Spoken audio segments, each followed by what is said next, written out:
corruption in the Philippines isn't just a political issue.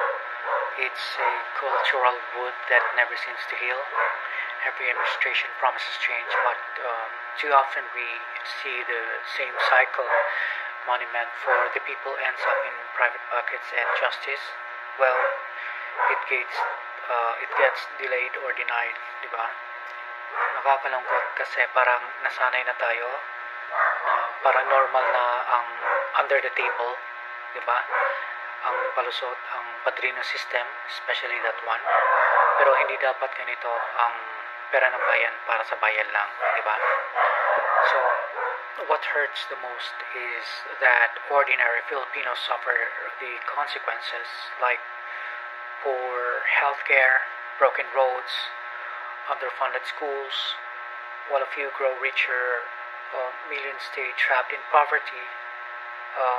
Corruption steals not only our taxes but our hope, di ba? Uh,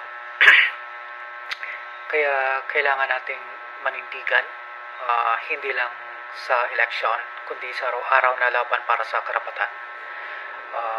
Real change starts when we stop tolerating small corrupt acts and start demanding integrity from everyone, especially ourselves.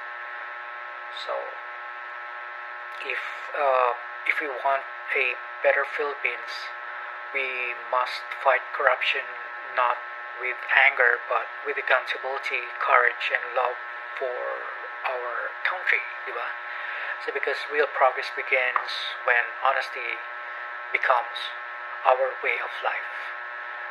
So para sa mga corrupt na politicians dyan, tangnya.